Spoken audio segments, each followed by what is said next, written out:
क्या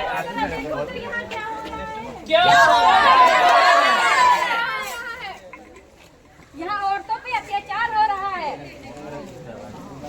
good morning, आदाब, सलाम, नमस्कार। हम मानू के छात्र एवं छात्रा आप सबों के सामने एक नुक्कड़ नाटक प्रस्तुत करने जा रहे हैं, जिसका विषय है शिक्षा, महिला शिक्षा एवं सशक्तिकरण। महिलाओं को घर की बेटी समझा जाता है। क्या यही तो मत उनके साथ अन्याय किया जाता है? शायद हाँ या शायद ना। आइए इस विषय पर देख लेते हैं।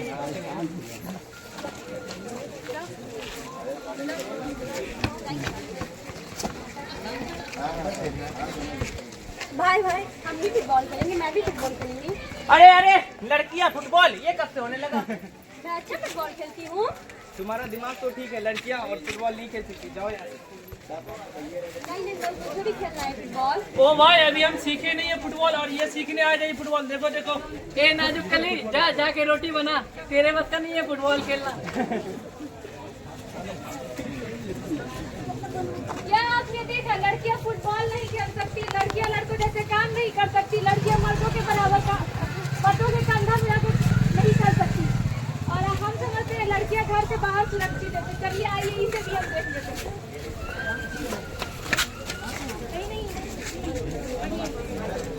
चलो जाओ, रेडी।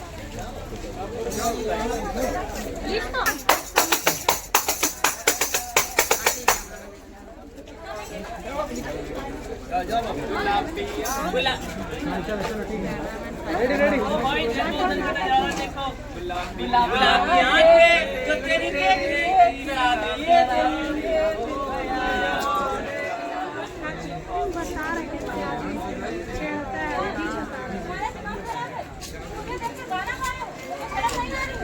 अब क्या करें, तुम वही इतनी सुंदर, तुम्हें देख कर खुद ब खुद गाना निकल जाता है।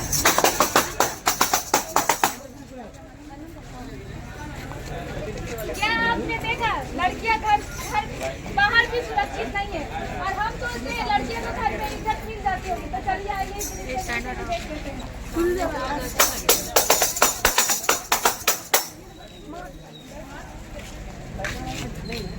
अरे वो हटा दे, गाड़ी आने का रास्ता चाहिए। मुझे भी पैसा चाहिए। अरे फिर गाड़ी लोग सामने माँ मुझे MBA करने के लिए अब्रॉड जाना है। मुझे भी तालीम के लिए अब्रॉड जाना है। माँ क्या तू MBA करेगी? तू तालीम के लिए बाहर जाएगी? तू बाहर जाकर करेगी क्या? देख, तू MBA करके वापस आएगी, ठीक है? तुम्हारा तेरा रिश्ता देखना होगा। तेरी शादी में तुझे पता है 20 करोड़ का खर्चा आएगा। अगर तेरी बात शादी पर खत्म होती है तो तू शादी कर ले और माँ बाप की दुआएं लेती जा।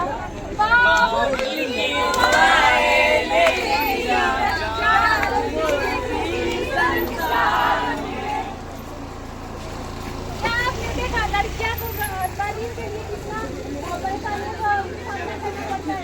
इससे आगे तक के लिए हमारे साथ पड़ता है।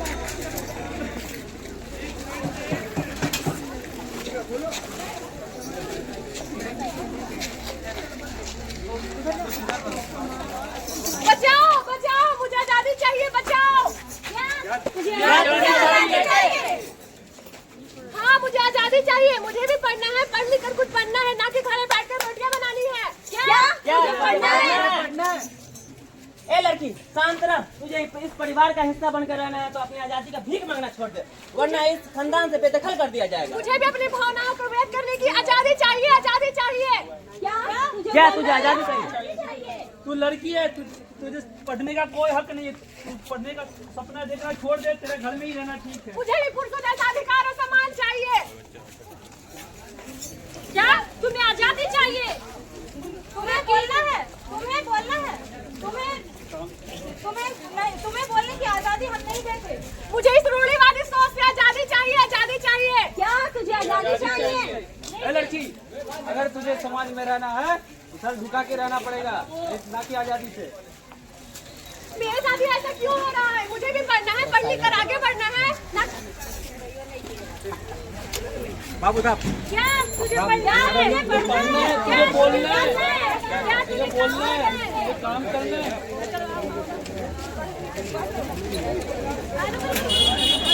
पढ़ नहीं सकती, काम नहीं कर सकती।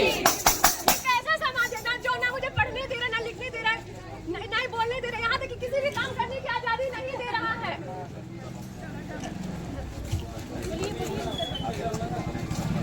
तुम कौन हो? मैं संविधान हूँ। तुम यहाँ क्या करने आई हो? जहाँ जहाँ अन्याय, अपराध और शोषण होगा, वहाँ मैं खड़ा रहूंगा। क्या तुम हमसे और समाज से बड़ी हो? तुम सिर्फ समाज की बात कर रही हो। मैं समाज, परिवार, धर्म, संस्कृति सबसे ऊपर हूँ। नारी उठ जाओ। तुम कौन हो? मैं संविधान हूँ और मैं तुम्हें इन सारी बेड़ियों से मुक्त कराने आया हूँ। वो कैसे? इस किताब के जरिए। ये कौन सी किताब है? ये भारत का संविधान है। हम भारत के नागरिकों को एक 6 प्रकार की मौलिक अधिकार दिया गया है। अधिकार स्वतंत्रता का अधिकार। तीसरा अधिकार शोषण के विरुद्ध अधिकार। चौथा अधिकार धर्म की स्वतंत्रता का अधिकार। पांचवा अधिकार सांस्कृतिक और शिक्षा का अधिकार। छठा अधिकार संवैधानिक उपचार का अधिकार। तो देखा आपने, हमारे भारत के संविधान में 6 तरह की मौलिक अधिकार दिए गए हैं। हमारे भारत के पास इतनी ताकत है कि ये कभी सामाजिक कुरीतियों की बेड़ियों को पिघला सकता है, पर जरूरत है तो सिर्फ जागरूकता और सजग रहने की।